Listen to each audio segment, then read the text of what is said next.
I'm Brigantia Blackbird, a Blackbird's Brew. Happy Wednesday and welcome back to our series on the Havamal. Today we are looking at verse 77 and as always examining 3 different translations.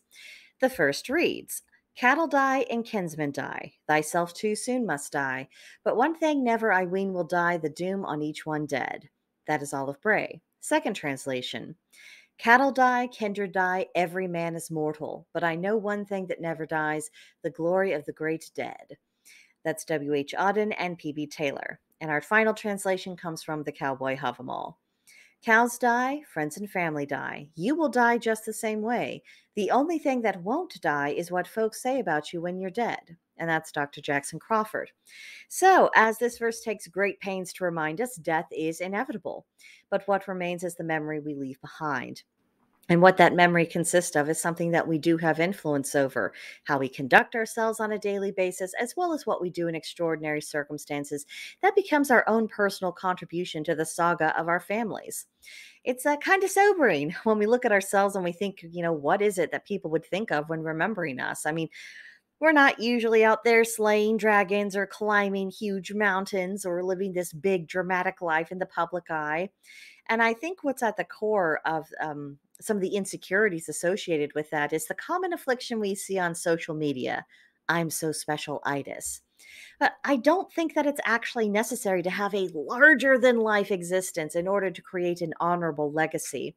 Our patterns of behavior, sustained and repeated over time, tells more about who we really are than any particular drama we've ever found ourselves embroiled in. Now, it's true that the dramas of life tend to make for pretty good stories, especially with hindsight, when the sting has had a chance to fade a little bit. But I think what people really remember and cherish is the kind of person we were on a day-to-day basis. It matters if we're nasty or pleasant, if we're known for quality work or shoddy work, if we took care of our families or if we neglected them. Life is something to be cherished and celebrated while we have it. And living as fully as we can, enjoying the good things in our lives, overcoming the bad, that is how legacy is built. What's most encouraging is that it is within the power of each individual to do this. Build a life worth living and a life that will be remembered by those who cared for you when you're gone. And it isn't about living in strict accordance with someone else's ideas.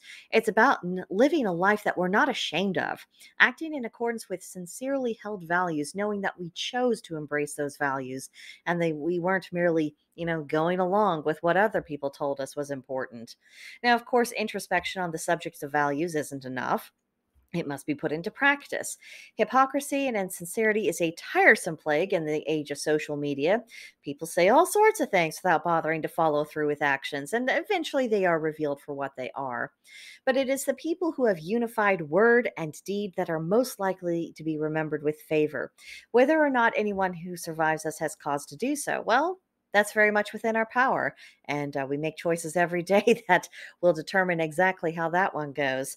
So that's what I gleaned from this week's verse. Let me know any insights you took from it or any other thoughts you took from it, especially if you found yourself going in a different direction. I'd love to hear about it in the comments, or you could come tell me all about it on Blackbird's Brew on Gilded.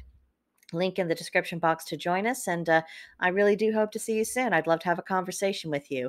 But I think that will do it for today, and I will see you guys next time. Bye.